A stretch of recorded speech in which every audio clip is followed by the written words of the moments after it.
nimwumve ibyiza by'u Rwanda, reka nsingize urwabyaye mama. Rwanda rwiza, Rwanda rw'imisozi, u Rwanda rwacu rw'ibiyaga n'ibirunga ibiriza boroma. Nimwumve ibyiza by'u Rwanda.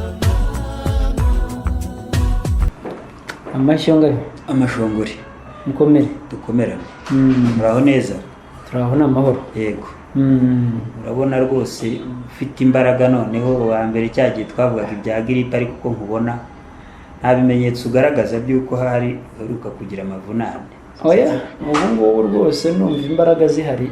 Urimo uragikise ko niwumva ako kantu ko gusarara sinzi icyagateye, ariko ahandi ni amahoro. bajya bakita kwikoroza amakoranure nk'ugiye gukoranura. Oya, ndaho rwose ni amahoro.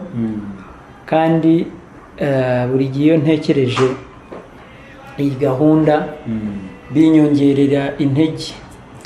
Urimo urarya iki muri iyi minsi kubona twatangiye igihembwe kijyanye n'imbehe gakondo? Maze iminsi ndimo nejeje isogo. Ahubwo zari igihe utari uyejeje? Hari igihe naje hari igihe ihunduramo ukuntu, ariko mfite akarima gasimburanwamo imboga zitandukanye. Ese rirya kora ko nabonye mufite amateke meza, rirya kora murarirya? Ashwi nabwo nawe ntimuramenya uko riribwa. Ntabwo turamenya uko riribwa, ariko turateganya kubikoraho ubushakashatsi, kuko ntibisaba ubushakashatsi. Yego. Ubwo ndumva ahubwo bimpaye umukoro wo kuzabereka uko bayirya, kuko ikora cyangwa igitika ni imboga gakondo zihunikwa, bitandukanye na za dodo, bitandukanye n'isogo, bitandukanye n'isogi.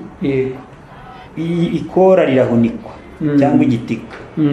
Yego, rero ndatekereza ko dukwiye kubanza n'ubundi gusuhuza abantu nk'uko dusanzwe tubigira cyane. Ngaho yewe iyo mbasuhuza kenshi ubwo n'igihe najya nkunda gusuhuza abantu bo mu Rwanda rw'iyo. Ariko uyu munsi reka bari gutangira ntangirire mu Rwanda umwe. Yego. Ndasuhuza abantu b'iburasirazuba. Niyo nkomoko yacu ya hafi. Ndavuga iwacu, umuryango wacu niyo nkomoko yacu ya hafi. Ngasuhuza abantu bo mu majyepfo, niyo nkomoko yacu yigiye hirya. Kuvuga sogokuru yabaye mu majyepfo arinda nasaza ariho aba, ndetse na sogokuruza kugeza kuri sogokuruza wa kane buriya babaga mu majyepfo mu karere ka Nyamagabe. Sogokuru atura i Nyanza. Ubwo rero abantu bo mu majyepfo ndabasuhuza by'umwihariko kuko ni inkomoko yacu yigiye hirya ho gato. Ngasuhuza abantu b'iburengerazuba. Abantu b'iburengerazuba ndi gushaka imizi yacu mikuru, ni ukuvuga nibura ku gisekuru cya 10. Abantu bacu bari ab'iburengerazuba, kuvuga inzu zacu z'abasinga baje begera amajyepfo, kuvuga mu Bunyambiriri, bacura bahageze banahashinga ingoma. Abantu benshi barayizi, abandi nabo ntibayizi, ingoma yo kuri Suti. Ubwo rero abantu b'iburengerazuba ko nabo ari abavandimwe banjye byigiye hirya cyane, ku gisekuru cya 10 ni icyakure buriya, nabo ndabasuhuza by'umwihariko. Hanyuma ubwo naringize ngo ibanze here ku rugo, kujya kurishihera ku rugo. Ndasuhuza abantu bo mu majyaruguru. Abantu bo mu majyaruguru nabo mfite uburyo bwo kubasuhuza bwihariye, kuko wa musozi wa Buhanga burya ari nawo ryakoranirizo ryacu ry'ibyo twandika igihondohondo, na uri mu majyaruguru. Burya Buhanga kwa Gihanga ni mu majyaruguru, ubu ngubu niho haherereye. Rero mu ntara zose abantu bakomokamo no mu mujyi wa Kigali bose murangiye iwacu turabasuhuje. Tunabashimira ko mufata umwanya mugakurikirana ibiganiro byacu. Ibiganiro byaje ku bwanyu kugira ngo murebe aho twatsikiye, kuko u Rwanda rwahoze rwemye, ariko guca ibyacu ni ugutsikira gukomeye. Niyo mpamvu iki kiganiro cyaje kugira ngo kiturangire imizi y'ibyacu, ahashobora gushibuka twongere dusigasire ibyo bishibuka byoye gucika uruhenu, ndetse nibishoboka tubinagure twongere tugire ubuzima ba sogokuruza aho bari, ndatekereza ko bizabashimisha bikabanyura, ariko natwe bikaduhunda ubuzima butagira uko bungana. Abo mu Rwanda umuriro ndumva mbasuhuje bihagije. Abatariyandikisha kugira ngo ibiganiro bijye bibageraho uko bisohotse, nabashishikariza kwiyandikisha, ibyo bita subscribe muri iyi minsi. Nkanabashishikariza ariko kugira ngo babisangize n'abandi, babisakaze, kubera ko nimba abantu 12 barakwije ubukirisitu bukagagara bingana bitya, uko maze kubona abadukurikira bangana, baramutse babimenyesheje bagenzi babo, ikivi twatangiye cyajya heza. Reka ne kwiharira ijambo, nawe gira ikintu ubwira abadukurikira. Murakoze Ngabire, nibyo wenda kankunganire mu kuramutsa abo mu Rwanda mvuga ko abadukurikiye mwumva uburemere bw'ibyacu n'icyo byatumarira, mureke dushishikare. Abasenye ibyacu n'ubu ngubu ruracyageretse, kubera yuko kutimenya no kutamenya ibyacu birabungukira cyane, birabungukira cyane bikomeye. Rero ntukagire ipfunwe, ibyacu ni umurage wacu, ndetse niko karanga kacu, niyo mizi yacu. Rero mu gihe abandi bashishikariye no gusakaza no gusangiza abandi iby'ahandi, mureke natwe dushishikare. Nubona ikiganiro ukabona hari icyo kikunguye, nyabona ntugasoreze aho, ahubwo uzajye usangiza n'abandi ku mbuga zawubaho. Yego. Rero reka nsuhuze abari ibwotamasimbi, iyo ngiyo za Buraya, kandi bo nkeka ko abadukurikiye babyumva neza, kuko ngufite uwambaye ikirezi atamenya ko kera, abari hirya iyo babyumva cyane, kuko nibwo atangira kubona koko iyo iwanyu ibyanyu bidafatitse n'ahandi nta jambo ugira, hari umuvandimwe nta n'agaciro ugira. Hari umuvandimwe mfite uri mu Bubiligi, yego, hambere yigeze kuza dusangira ibyo kurya, twari hariya i Buganza. Arambwira ati ye baba we, ati ibyo kurya bya hano birimo ubuzima. Avuye iyo ngiyo ntabwo njya mbyibagirwa. Yego, nibyo rero turabashuhuje, kandi nk'uko duhora tubivuga, turabashimira ko batinyuka cyangwa bumva bafite ishema bagafata uwo mwanya bagakurikira. Ariko nurebye ibi biganiro bwa mbere, ni ukuri tumuhaye ikaze, urisanga, kandi ngwino dufatanye uru rugendo rwo kwisobanukirwa no kumenya iby'iwacu, kugira ngo dukandagire duhame, dushobore kujya mu ruhando rw'abandi, ariko dufite ishema, dufite ireme. yego.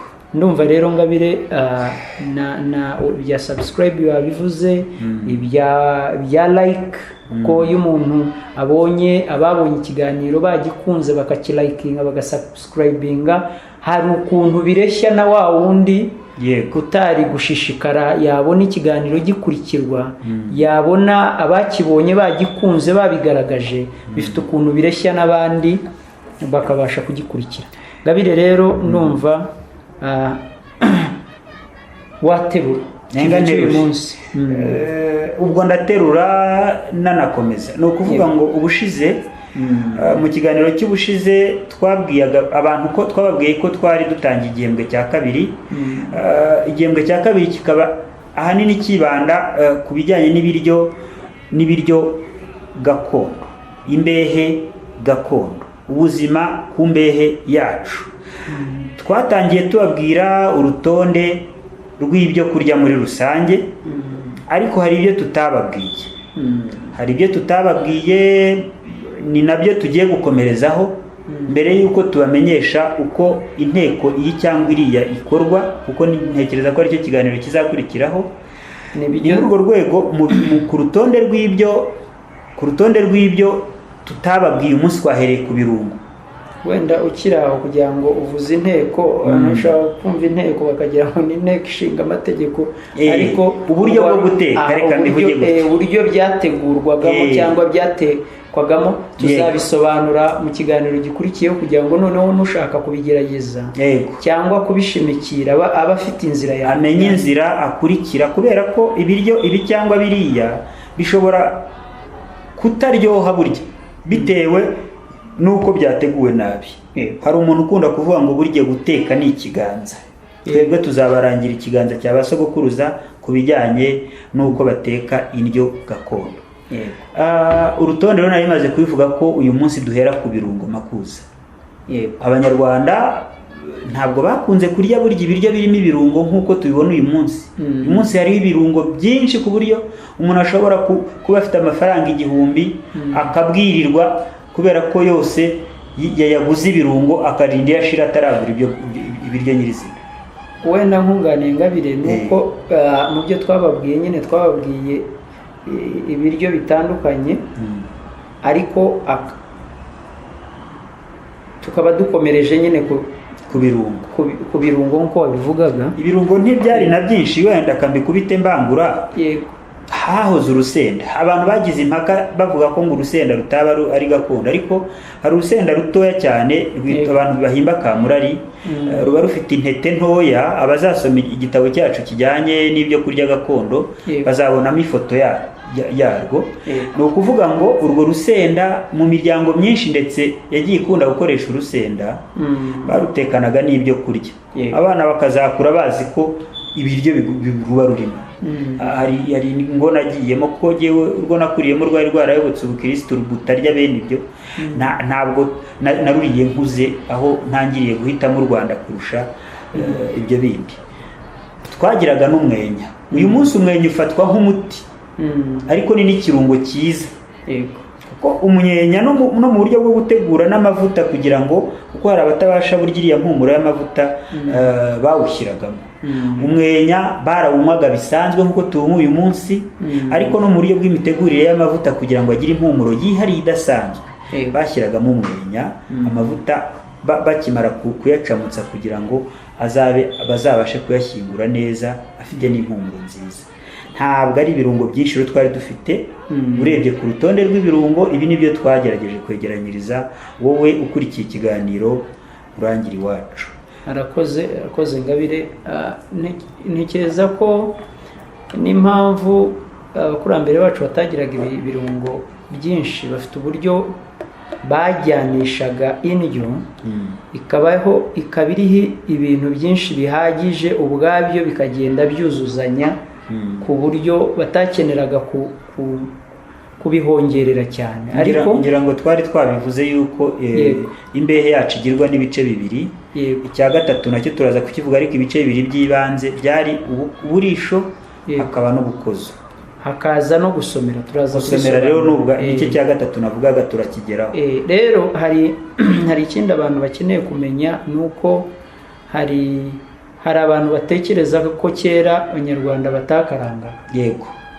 Kandi ntabwo ari byo. Abanyarwanda bateguraga amavuta. Yego.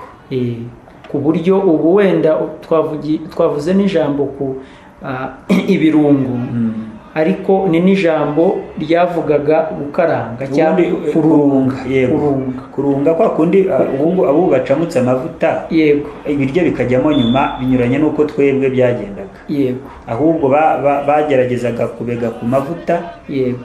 Amavuta batetse mbere kuko bayabikaga atetse akuze, bayitaga amavuta akuze. Batekaga mbere bakayashyingura mu icwende runaka, bakayashyira ahantu heza, hanyuma bagashyira mu biryo bishyushye, nibyo bitaga kurunga. Kugira ngo abantu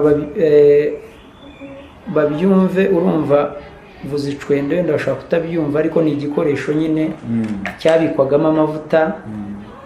Urumva hamaze gucundwa amata, amavuta akayungururwa, agaterekwa ku buryo agenda yegerana amata akayashiramo, agakura, yahinduraga n'ibara, agahindura n'impumuro n'umuhondo. Hari n'igihe yageraga ku ibara ryenda kuba nk'ikigina nk'umuhondo ariko wijimye. noneho ikintu rero kizagutangaza amakuru ni ukuvuga ngo ibyo kurya byacu gakondo uko igihe cyahaga ikindi Yego. aho kwangirika ahubwo uko gukura kwabyo byabigiraga byiza biruseho. Yego. Kuko rero amavuta ni ikintu nashaka kuvaho kugira ngo dutere intambwe. Amavuta akazajya yifashishwa nyine mu biryo bitandukanye kugira ngo biryohe kurushaho. Icyo rero nashaka kukivuga kugira abantu babimenye ko byakorwaga. Wari uvuze icwende n'iryo basobanuriraga uvuga ngo amavuta yabikwaga mu icwende cyangwa mu mperezo, byaterwaga n'ingano y'icyo abitsemo, ariko ibyo byombi byabaga ari inzabya. Inzabya ni inkono ntoya, ni akantu gafite ishusho y'inkono gatoya, noneho kagahindura izina bitewe n'ingano yako. Kakaba kaba urwabya igihe rukoreshwa mu guteka, rwaba ruciye munsi y'urwabya rukoreshwa mu gutekwa rukitwa imperezo, ubundi kaba gatoya kakitwa icwende, ariko ayo mazina imperezo n'icwende bigakoreshwa gusa iyo habaga habikwamo amavuta. Urakoze Ngabire. Yego. Icyo singisubiraho. Reka ntere intambwe mvuge ko Abanyarwanda bagiraga umunyu. Bagiraga umunyu unyuranye n'uyu nguyu dusanzwe tuzi, ariko bagiraga uburyo bwabo bwo gukora umunyu bawukuye mu rufunzo. Yego. Ntabwo turi busobanure cyane ukuntu wakorwaga, ariko nyine bacanaga urufunzo hakavamo ivu bakariyungurura, hakavamo umunyu wifashishwaga mu biryo. Kandi abawukoresheje bahamya ko nyine wabaga ari umunyu mwiza kandi udaciye n'inzira ndende nk'iy'uyu nguyu w'ubu uzwi, nuko nyine abantu bawubona nyine utunganye bakagira ngo bashobora kumva ibyo ngibyo by'urufunzo Ngabire, bakagira ngo ni inzira ndende cyane igoranye, ariko ntabwo yari igoranye cyane ugereranije n'urugendo binyuramo kugira ngo haboneke umunyu uyu nguyu uboneke. Abanyarwanda mu nzira yabo yo guteka no gutegura imbehe nk'uko bisanzwe n'ubu bakeneraga umuriro. Akuza kugira ngo umuriro uboneke, kugira ngo muri uru rugendo turimo rwo kureba uburyo ba sogokuruza batekerezaga, abantu bakwiye no kumva ko ibisubizo babona uyu munsi na ba sogokuruza bari babifite. Bagiraga umuriro waturukaga mu cyo twitaga gukaraga urushingo. Urushingo kari hagati, hakaba n'akandi bita urushingati, bakaduhuza bakakaraga twa duti tubiri, bagakaraga ako kitwa urushingo rugatanga umuriro. Abagiyeho muri mize urushingo bashobora kurubona n'urushingati, birahari n'ubu birahari n'uburyo umuriro wabonekaga. Yego. Ndumva kwari kugira ngo batazagira ngo wenda Abanyarwanda bahekenyaga baryaga ibintu ari bibisi. Gusa igikomeye wenda cyakwiyongera kuri ibyo Ngabire uvuze, ni uko Abanyarwanda bagiraga ubuhanga bwo kuvumbika umuriro ukamara igihe kinini cyane. Uburyo iyo bamaraga kuwufatisha nyine uwo uvuye muri icyo gikorwa, barawuhemberaga, hanyuma uwo bamaze gufatisha bakawuvumbika rwose ukamara igihe kinini batongeye gukenera gukoresha urushingo. Yego. Nk'ubwo buhanga n'ubu nubwo hariho amajyambere, abantu bakwiriye kubugira. Kuko hari igihe bashobora kubukenera mu gihe cy'amage. Ko Abanyarwanda nibo baca umugani bati uboneye ishyano mu ishyamba abaza inkima n'inkende. Reba rero uboneye ishyano mu ishyamba nta nkende irimo nta n'inkima, bwa buryo ugaya nibwo jye nita inkima n'inkende. Ni uburyo bwagutabara mu gihe ibisubizo byose wibwiraga wamenyereye bishize. Erega ikintu gikomeye kiri muri ibi abadukurikiye bumve n'ubwo bushobozi abakurambere bacu bari bafite bwo guhanga ibisubizo, bakabona ibyo bakeneye byose bitagombye guturuka imahanga, icyo nicyo gikomeye Ngabire twatakaje. Twabaye abantu basaba, bategereza akimuhana, ku buryo twabaye abanebwe bo gutekereza ibisubizo mu bidukikije ngo dushakishe ibisubizo bihari dukemura ibibazo dufite. Rero abakurambere bacu bari bafite ubuhanga bwo gushakisha ibisubizo kandi bakabaho neza. yego. Hari ikindi kintu ubushize twakomoje wenda kankivugeho hanyuma utwinjize mu cyiciro cya gatatu. Twavuze ku mbuto. yego. Abadukurikiye babyumve, ntitwigeze wenda bazakurikire batunyomoze, ntabwo twigeze tugira cyangwa imibare y'abagwingira ntigaragara muri Afurika ndetse no mu gihugu cyacu ingana iki. Abantu, hari umuntu ushobora kubyumva akikanga akagira ngo si byo, ariko kubera yuko ubuzima tumaze gutakaza ubuzima twabagamo tukajya mu buzima butega amaboko ab'i Burayi n'abahandi, byadusigiye icyuho cy'uko ibyo twakoreshaga byatungaga umuntu. Urumva, umwana yashoboraga kurya aho twakiniraga hose, yashobora kubona imbuto bimworoheye. yego. Yashobora kubona ibiturutse ku matungo, igi bimworoheye. Yashoboraga amata bimworoheye. Kandi bikaba biri mu muco, bikoze ku buryo ibyo bintu abibona buri munsi, buri cyumweru byoroshye. Rero ntabwo kugwingira byashobokaga. Ubu ngubu aho ibyo bitakariye, ibintu byose umuntu akabitegereza ku isoko, bigahenda, bikaba biri ahantu hamwe, ugasanga wenda nk'iyo myembe wenda ihinzwe nk'ahantu iri wenda ni umuntu umwe w'umuhinzi wayihinze wenda ahantu runaka nka za Kayonza. Abantu bose bategereje umunsi azasarura ngo azane ku isoko. ngo umuntu w'inyamasheke abona imyembe ari uko uw'i Kayonza yasaruye. Bigasaba ko iyo myembe igera ku isoko ihenze cyane, noneho udafite ubwo bushobozi iyo myembe ntazayibone, udafite ubwo bushobozi iryo gi ntazaribona.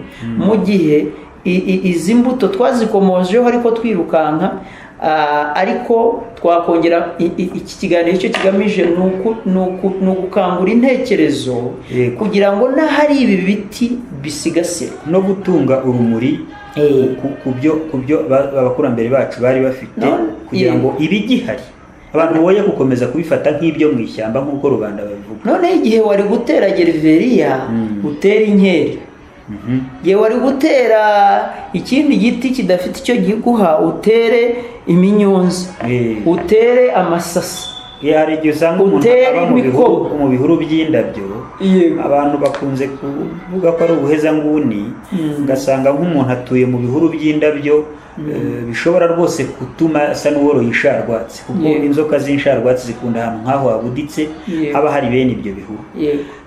Ariko mu gihe bishoboka, uwo muntu yashoboraga gutera imitako ifite n'umumaro. Nk'ejo aho nari ndahitwa mu Gasagara, nasanze igiti cy'umunazi kiriho imbuto nyinshi, ahubwo kubera ko abantu baho twaherukanaga 2011 nari nzi ko ndi bugifotore nkakohereza ifoto binshaho, ariko nisubirayo nzagifotora, ndumva ntazatinda gusubira. Nukuvuga ngo ku rutonde nk'uko izindi ntonde twazibahaye, n'aha ngaha twagiraga inkeri zitari izi zicara hasi ngo zere zihundure hanyuma uduti twazo twume. Wenda komereza ku zindi. Yego, twagiraga ibyufe byo birahari n'ubu. Abantu bo mu majyepfo barabizi, hari igiti cyiza cy'imbuto nini zenda kungana na sharamariya zahozeho. Iba ni urubuto runini. Igiti cyitwa umufe, ariko ibyeraho byitwa ibyufe. Muri cya gitabo navuze turiho dushyira hanze abantu bazakibonamo.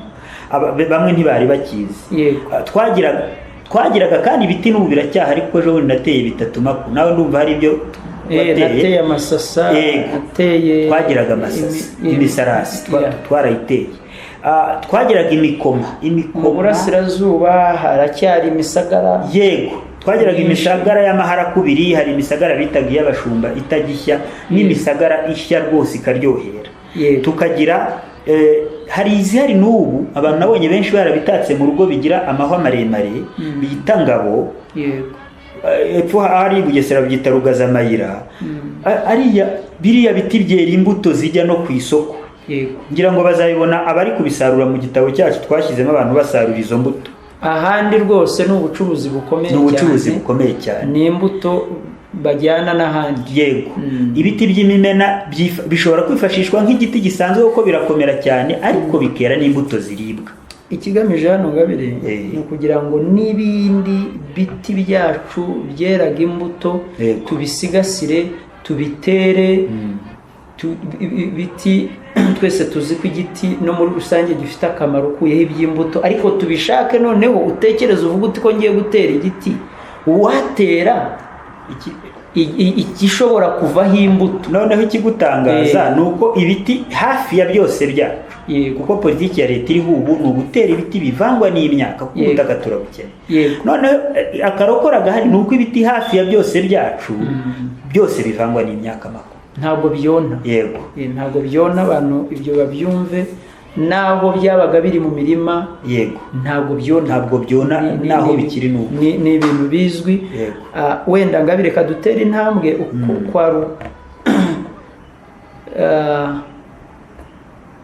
kwari uguhamagarira abantu kugira ngo bumve. Turacyababwira urutonde, ariko biribwa nyine twari tuvuze, ariko mbere y'uko tugera ku binyobwa, kuko ni ikintu dushaka gutindaho uyu munsi kugira ngo abantu bajye banabivuga no mu birori byacu. Icyo nshima nubwo wenda birimo ibitagenda neza, ariko by'amaburaburizo abantu baracyajya mu misango, bakagira imisango bavuga, abantu bakizihirwa, ariko hagakoreshwamo amagambo abato abenshi batabashije kumenya icyo avuga. Ibyo turaza kubibagereraho tuvuge bimwe mu byanyobwaga, ariko mbere y'uko tugera kuri ibyo, Abanyarwanda bagiraga n'utundi tuntu abantu biriraga, nk'uko uyu munsi barya twa urubiti, bakarya za bombo, utuntu nk'utwo. Abanyarwanda nabo bagiraga utuntu bihugenzaho barimo birira. Hari umusaza witwa Ninagakwisi uririmba indirimbo ngo ikigori ni ingirakamaro. Ari igitera aririmba avuga ati iyo ugeze ku kigori sari igufashe, uca agasigati k'ingingo 3, ugakongora ugatamira, ukamira utuzi turyohereye, isari igahinduka wajyagahe, genda abona ikigori ari ingirakamaro. Uramuzi uwo musaza Ninagakwisi? Ashwe simuzi, ahubwo nabo mu Bigogwe. Ahubwo iyo ndirimbo urayiririmbye unyibutsa ukuntu twaryaga imisigati. Yego, nge sinigeze ndya umusigati w'ikigori, ariko twebwe twaryaga imisigati y'amasaka. Abanyarwanda iyo hadukaga indyo nshya bayigereranyaga n'ibyo dusangamo. Yego, ariko umusigati ukaryoha. Umusigati uraryoha ubugeni n'ubu, kuko babaga turi aho, urumva. Nasuye sogokuru, mwaba muragiye mukagira ahantu munyura rwose mugaca imisigati kandi ikabarambira. Imisigati rwose bakabasha kuwutandukanya n'ishakarize. Ikintu ntariye ariko nacyo nabonaga kiribwa inopfu. Njye ku giti cyanjye sinayiriye, ariko nabonaga rwose abantu baraziriye bihebuje. Naho nubwo ibigori bijya bigira inopfu, ntawe urya inopfu z'ibigori, ariko turya inopfu z'amasaka. Hari mu gihe kitariho imisigati kuko ntihoraho, kuko ijyana n'umwero w'amasaka. Abanyarwanda bagiraga utundi twatsi baryaga nk'umusigati, natwo turyoha, bita umufumbafumba. Ngira ngo muri cya gitabo tugafitemo ishusho yako, abazashaka ukareba bazareba kiriya gitabo kijyanye n'umurage w'imbehe gakondo, bazamenya umufumbafumba ni akatsi karibwaga mu gihe imisigati itariho, kandi kakaribwa nk'umusigati. Abanyarwanda benshi baryaga ubwunyu bwa kanyamanza, tuba ari utubabi, ariko bamwe baraduhekenyaga, harimo n'abadukoreshaga kubera ko turyoherera, bakihanagura ku menyo mu gihe bariye, bakamera nk'abogeje amenyo.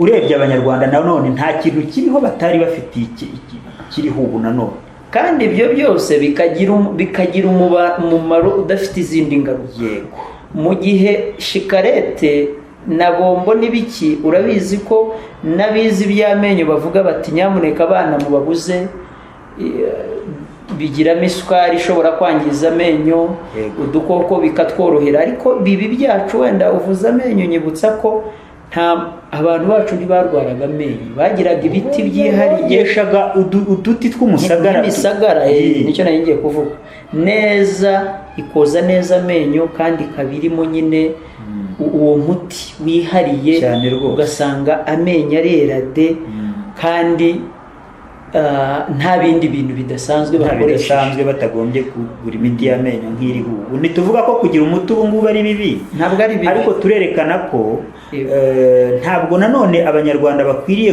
gutekereza ko igihe ya miti itabonetse, kuko hari abanyarwanda ashobora kugura uwo munsi no kuba yabonye amafaranga yo kugura umuti wenda washize adafite amafaranga, akaba ari bugufi bw'agati k'umusagara. Erega wivunika Ngabire, kambishyire mu mibare kugira ngo abadukurikiye bakurure ibyo dushaka kuvuga. Yego, ni ukuvuga ko guhera ku byawe ukaba wagira n'ibindi wigana ntabwo ari ikibazo, ariko iyo ujugunye ibyawe uba uzifata kubera iki? Ubu turi miliyoni 13 zisagaho 200,000 abantu bashoboye kugura iriya korogate Ngabire, ubibaze mu mibare wasanga ari abantu bake cyane. Abenshi bwa buroso ntabwo, wa muti ntawo, wa musagara ntawo. Noneho ubu dufite ibibazo byinshi abaganga bahura nabyo, bagasanga umuntu yarashize akanwa karangiritse, yaragaze mu kanwa rwose. Kubera iki? Yabuze ibya gakondo bimwegereye, ntiyabyigishwa, abicikaho n'ibindi ntabyo, abura intama n'ibyuma, nyine amera nk'ingatimenya. Nyamara iyo aza kuba azi akamaro k'umusagara, kuko bitamugombera kugura, umusagara arawukoresha ukamwoza mu kanwa, ukamuvura no mu kanwa, uranahumura. Hanyuma igihe ibyo nabyo azabigereraho bikaba nta kintu bitwaye. Yego. Cyangwa noneho n'ababandi bashakashatsi bacu ko tugenda dutera imbere, wa musagara bakawukorera ubushakashatsi bakibaza impamvu myaka na yindi wakoreshejwe, bakavuga bati niki kiri mu musagara dushobora kwifashisha kigatunganya amenyo, kikavamo umuti byoroshye. Noneho muri ya Made in Rwanda, muri kwa gushaka ibisubizo by'iwacu, tukaba dushobora kunyura inzira ya bugufi yoroshye, ku buryo n'igihe ibingibi byanze cyangwa umuntu wese atarabigira, umuntu akerekwa inzira akagira amahitamo menshi.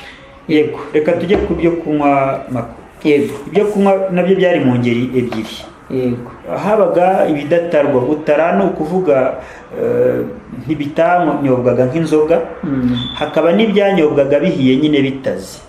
Ukuvuga ngo abanyarwanda ku mbehe yabo inshuro nyinshi barasomeraga, kuko buriya abanyarwanda ntabwo bakunze kurya amasupu. Yego, oya, ahubwo barasomeraga. Yego, basomezaga iki rero Ngabi? Yego, reka guce mu ijambo, nta kibazo. Ko wari ugeze twari tugeze ku bidatarwa, kandi nkaba mbizi ko wowe no ku bitarwa mwumvikana. Nibyo byumva gusa, biriya se birumva, ndabyumva ari jyewe. Reka niba ugira ibitaratarwaga hanyuma uze kwanzika tugeze ku bitarwa. Ntacyo ryaba ko ari ukubimpa, ahubwo ngaho komeza. None se ko ushoboye kubyiha, ikibazo kiri hehe? Nari ngize ngo ugiye kuntereka. Ibyo nabyo nabikora da, nta kibazo kibiri. Kadani ko kagize, ngaho komeza ibyo bidatarwa, ntacyo ibyo bitarwa bindeke. Niba ugira ibitaratarwaga hanyuma nawe uranzika ku bitarwa, aho biba ngombwa nkunganire cyangwa nawe unyunganire, nta kibazo. Nk'uko wari ubivuze, iyo abanyarwanda baryaga, bateguye wa mutsima, bateguye ibyo bishyimbo by'inkarago se, bateguye ibyo bijumba se, bateguye imboga zibiherekeza iryo sogo cyangwa isogi cyangwa ibyo bitika. Ntabwo byabaga ari byo byonyine, ahubwo bagiraga n'icyo bari busomeze. Bikaba amahara kwinshi kugira ngo nyine buri muntu asomeze icyo ashoboye, kubona cyangwa bitewe n'ikiriho muri icyo gihe kubera ibihe, bakaba bashobora kwifashisha icyo kunywa runaka kubera yuko ari cyo kirimo kuboneka ku bwinshi. Kuri ibyo harimo igikoma. Yego. Mu binyobwa byanyobwaga habagaho igikoma gikozwe mu masaka, igikoma gikozwe mu buro. Yego.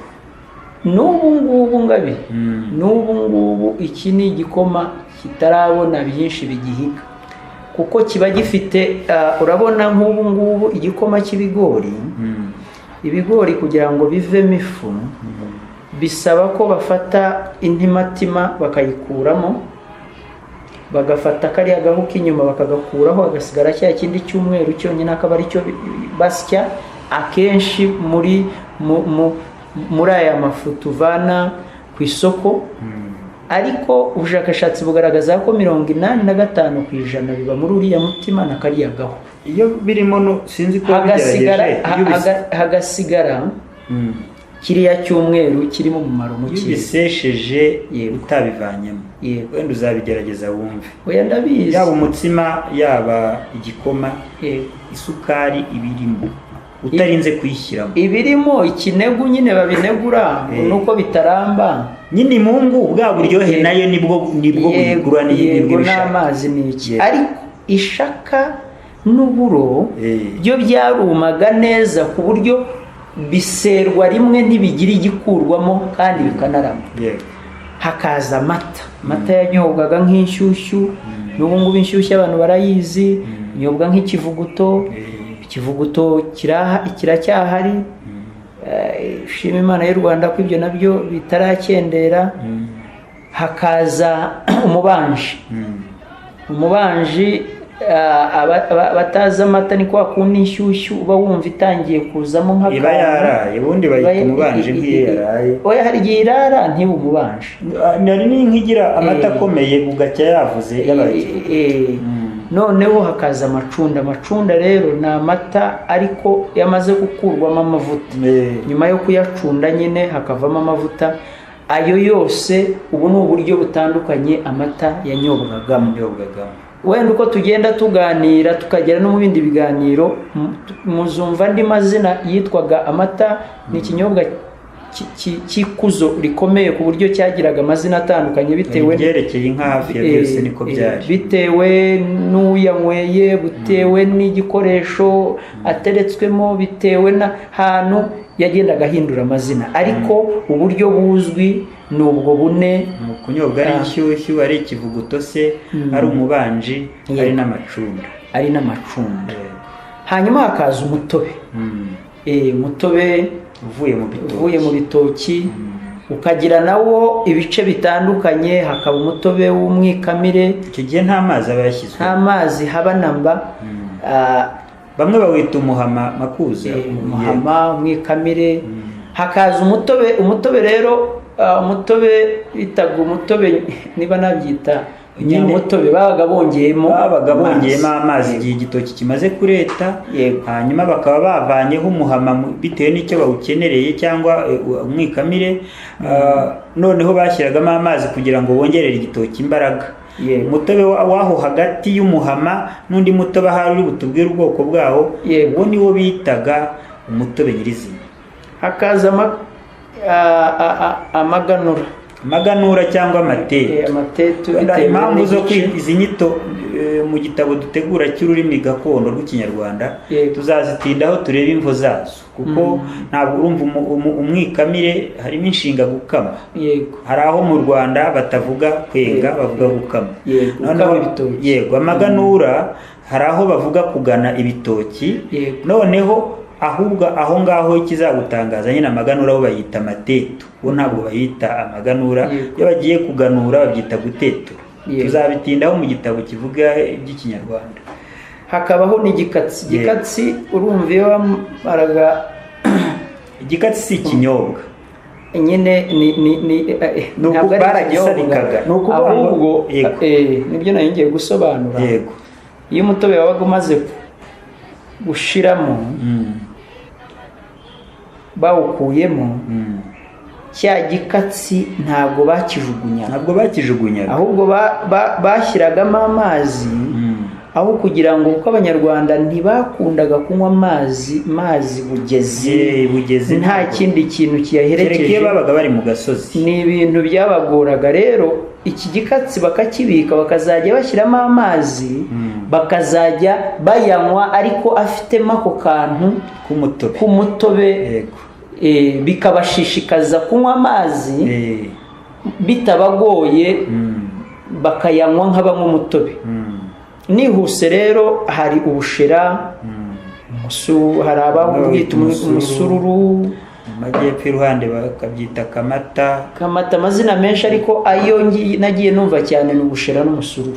Mu mayaga y'epfo iriya mu karere ka Nyanza, za Nyamiyaga na hehe, kwambuka no hakurya Nyakibungo na Murinja, bo bawita uruyama, kandi babihuriye hari benshi. Uyu urazwi cyane, sindi butindeho, kamvuge ku buki. Yego, ariko n'ubushera bataratara barabunywaga bwitwa umutoboro. Yego. Ariko njyewe aho nkuriye wenda sinabibonye cyane, harabinyoye baguhaga uruho rw'umutobororo utarashya neza, bigishyushye biraryoha cyane, kuko amasaka yigiramo isukari karemano. Noneho hari igihe babaga batarashyiramo amazi ngo bibe ubushera bw'amazi koko, bikaba ikivuge, babyita ikivuge, bikaryoha bihebuje. Warahombye ahubwo. Umutoborora ntawe nigeze. Hakaza ubuki, hari abavuga ko buribwa, abandi bakavuga ko bunyobwa. Hari ubuki bwakurwaga ku nzuki, hakaba ubuki bwo mu ishyamba bw'ubuhura. Ibi byose rero ni ibyifashishwaga, ni ukuvuga ko ku ifunguro buri gihe ngaruka kuri cya kindi cyo gushimangira impamvu indyo y'abanyarwanda yahoraga yuzuye. Bya bindi iyo byagerekaho kubisomera kimwe muri ibi, hariho na za mboga, hariho na za mbuto abantu bagiye barya hirya no hino mu gasozi, imbuto zo kugira ngo bumve ko abanyarwanda batazigiragaho ubwiko. Nta muntu wahingaga umurima w'imbuto, ahubwo ibiti by'imbuto byabaga mu gasozi, abantu byakera buri wese akiha uko abashije, kandi ntabavuga ngo arajya kubyihunikira iyo azabigarura aza kubigurisha abantu. Yaryaga ibyo abashije agasigira bari buhite bandi. Numva rero ngabire ntatinze, muri make ibinyobwa bitatarwaga ni ibyo ngibyo, kandi bikaba hose byarabonekaga. Ni ukuvuga ko nta rugo na rumwe washoboraga gusanga nta mata, rwabuze amata, rukabura umutobe, rukabura umusururu, rukabura umutobororo, ntabwo byashoboka. N'ubu bushera wavuze, iyo bwabaga bushize mu kibindi kimwe na cya gikatsi bavugaga, nabwo bajyaga bashyiramo utuzi tutari twinshi, kugira ngo bategereze ko bazabona ubundi bushera, bakajya baguma banywa. Babyitaga umutero, hari n'aho babyitaga umusangane. Ka gahumuro k'amasaka kakaguma mu mazi, bikabasha kunywa amazi. Muri make ndumva ari ibyo.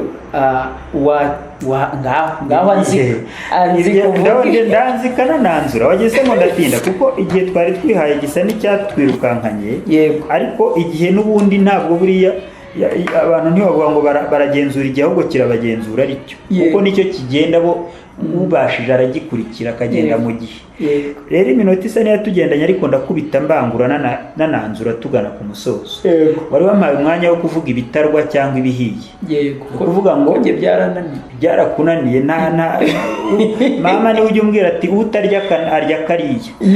Nawe rero ntugire ikibazo, ariko ntabwo negura ko nawe igikoma, keretse abo abayobowe nabi, ariko turabahenda twe, kuko n'ibyo munywa natwe turabinywa. Ibidatarwa turabinywa, nanjye amata rwose ndanuma, noneho nagera no ku bitarwa nabwo nkabyumva. Rero ibitarwa abanyarwanda bagiraga amarwa akaba makuru mu migenzo myinshi no mu mihango gakondo myinshi. Amarwa bamwe bayita ikigage, ategurirwa umusemburo bakayatara, hanyuma abantu bakajya bayanywa bakabizihira, yaba mu muganura, yaba mu murorano, yaba mu kubandwa, yaba mu guterekera. Amarwa yari makuru y'amasaka, kikaba ikimenyetso cy'uko ari imbuto nkuru. tudashidikanyaho, ntigishidikanywaho. Yego. Hanyuma hari igihe ikigage cyatarishwaga ubuki, kuko twabonye ubuki mu bijyanye no gutara bwakunze kwisihingamo hagati aho cyane, icyo kigage kikitwa umutsama. Hanyuma ikindi kinyobwa gitaze twagiraga ni urwagwa. wenda abantu babyumve, iyo turi nko mu misango umuntu bakamubaza nk'inzoga yazanye akavuga ati nazanye umutsama, yego, abantu bazajya babyumva yaba ari inzoga ikoze nyine mu masaka ariko ikagira umwihariko y'uko iri mu buki nyine, urumva kuko bayitaze nyine irimo umusemburo, ariko noneho bagashyiramo n'ubuki, mbese ubuki nibwo bwayigezaga ku rwego rwisumbuye rwiza cyane. Noneho twari tugeze ku rwagwa. Urwagwa rwo rukomoka nyine kuri wa mutobe. Buriya Makuza yavugaga iyo umuntu yabaga anywa igikatsi, umutobe wabaga wagiye hehe, babaga bagutaze ngo uvemo urwagwa, kubera ko urumva abagabo birwaniye bava bakagera, umugabo yahoranaga icyitwa inzoga y'ihenero, yabaga bugufi bw'urutara, uko yicuye akaba yayisomaho ikamutera akanyarigabo, ababyumva barabyumva. Hanyuma urwagwa rero bararutaraga kuko rurabikika, bashaka ko rwisumburaho nk'uko twabonye uko amarwa yisumburaho bayatarishije ubuki, n'urwagwa barongeraga bakaruturira, bakarwita inturire. Icyo gihe rwabaga rurimo ubuki. Icyo bagomba kumenya rero ubwo twavuga ngo amasaka ni makuru, urwagwa hari imiziro myinshi tuzayigarukaho. Nta warunyuzaga ku nama aho bakamira inka, ntabwo barunywaga bagana amabuga, kuko mu mvugo ya kinyarwanda nkuru urwagwa rwita itubya, ntabwo umuntu arunyuza mu nka, kirazira. Ibintu byose abanyarwanda bifuza ko byaguka ntabwo bashobora kubinyweramo urwagwa. Oya rwose, nko mu muganura cyaraziraga, nta wakinaga ajyana urwagwa mu ruhongore, kuko izo nka zaracikaga, zaratubaga, cyaraziraga. Hanyuma mu gusoza nari maze kuvuga ko urwagwa rwatarishijwe ubuki rwitwa inturire rukarushaho gukara, kandi ubuki burinda ikinyobwa gitaze kwangirika kikamara igihe. N'aba bandi bajya mu misango bagasabwa bakakubaza batuzanye iyihe nzoga, nyabuna utazibeshya ngo uvuge inturire. Wenda inturire hari igihe ubuki bwaba bwayitagatifuje, ariko uvuze urwagwa hari igihe abantu kandi bararusabisha, ariko kuruvuga ni kimwe n'ihene. Nta muntu wakugabiraga ngo avuge ko aguhaye ihene, kuko guhena bifatwa nko gutera umwaka. Yavuga ko aguhaye intama, ko tugira ibintu byacu bitagatifu. Ukaba ubizi ko aguhaye ihene, ariko akavuga intama kuko aguheneye ntabwo ari byo. Mu gusoza rero, ubuki ubwabwo bwageraga uko butarwa ku bushyuhe budahindagurika kumara igihe runaka, ibyo bintu bikitwa inkangaza. Inkangaza y'ubuki ni inzoga y'ubuki butsinsima butaze, abantu bakajya bayinywa igakomera cyane. Ikaba yarabaga nyine inzoga y'icyubahiro, kuko ni inzoga yabonwaga n'umugabo igasiba indi. Mu gihe turiho twanzura enda ngwino itaba uyu muntu umubwire ko turi mu kiganiro, kugira ngo yoye ni umuntu ukomeye, umwitabe neza. Twakomeza. Urumva ni nuza ni inzoga yabaga ikomeye cyane, kuko ubu ngubu nyine ubwo buhanga nyine twagiye tubutakaza ngabire, aho abantu bateguraga ubuki bukavamo ikinyobwa. Umuntu ushaka kwibaza ati se umuntu yakwicarira ubuki akabunywa nk'umwe ikinyobwa, ariko bafite uburyo babuteguraga, ikaba nyine inzoga y'icyubahiro cyane gikomeye cyane. Yego. Sogokuru kuko yari umuvumvu we, sogokuru ntiyigeze anywa Primus, ntiyigeze anywa Mitsingi, kandi yari umukungu. Yari umuvumvu, akagira n'izo ntoki, akagira inka. Sogokuru yatanywaga inkangaza, yanywaga inturire. Umutsama wo wanyobwaga na ba masenge n'abakobwa be, ariko sogokuru yanywaga inkangaza cyangwa inturire. Abantu akabatereka izo nzoga z'uruzungu, ariko wakinywera inzoga gakondo, kandi yarinze asaza agifite imbaraga ku buryo bugaragara. Hari ikintu ushaka kongeraho mu gusoza? Impamvu kera nta bantu bagiraga isindwe rikabije ritagira umurongo nk'iryo tubona ubu, inzoga ntabwo cyari ikintu umuntu ashakisha ngo akibure, ngo arinde ubwo agire icyo cyaka, umugani wanyu mukita icyaka, ntabwo ari inyota kizamukoresha ishyano, kubera yuko buri rugo nyine zabaga zihari. Ni ukuvuga ko umuntu yasomagaho gake kuko ihari. Aho rero yabaye yibura aho umuntu ayiboneye, kubera ko akayiyahuza, ko banaryaga uko bikwiye, bagiraga imbaraga inzoga ntibabashe, ku buryo bashoboraga n'iyo nyota uvuga kuyimarisha inzoga. Kuko iyo wumvise, iyo bavuga insigamugani y'ingabo zavaga kurwana mu majyepfo iriya, uwitwa Mucyurabuhoro akazizimanira hariya ku Gasoro, bakarinda bavuga bati inzoga ni Mucyurabuhoro, yababanye nke bakayogereza amazi, ntabwo inzoga yabaganzaga. Mukobanya ngira ngo niwe wagize umutwe w'ingabo witwaga Ibidafungura, bashaka kuvuga ko izo ngabo ze zinyweraga inzoga gusa, ariko ntabwo ari byo ko zari kubarwanisha nabi cyangwa n'igihugu kikagira ingorane, ahubwo baryaga uko bikwiye, inzoga bayinywa ntibabashe bakayibasha. Kandi rega niyo abantu gusinda, iyo nkurikije amateka sogokuru batubwira, abantu basindaga babigena. Akenshi wasangaga habaga hari nk'ibirori byabaye, byabaga bigoye ko umuntu ku giti cye n'abandi babiri usanga basinze bihoraho. Barabineguraga, ni ukuvuga ngo baravugaga bati inzoga ni imfura ikanyobwa n'indi, bakongera bati uyikura mu kabindi ikagukura mu bagabo. Ni ukuvuga ngo iyo migani y'abagabo kugira ngo unywa inzoga yinywane ubwizige itamutamaza. Abantu bazi indirimbo yitwa Bagira amenyo, niyo yuzuyemo abantu batamajwe nayo, ariko no munsi gamugani tugira uwitwa Nzobya nawe watamajwe nayo. Reka dusubikira, turasubitse. Utaha tuzaza tubwira abanyarwanda uko indyo runaka tuzaba twabatoranijwe gakondo zategurwaga. Yego, akuza we, ndagushimiye. Nanjye ndagushimiye. Guhorana amahoro mu Rwanda. Mwibuka mwavutse, mwibuke n'uwabyaye umurage wabahaye, muzane inkubito y'ikeza n'ishyaka ry'amarere twitabire.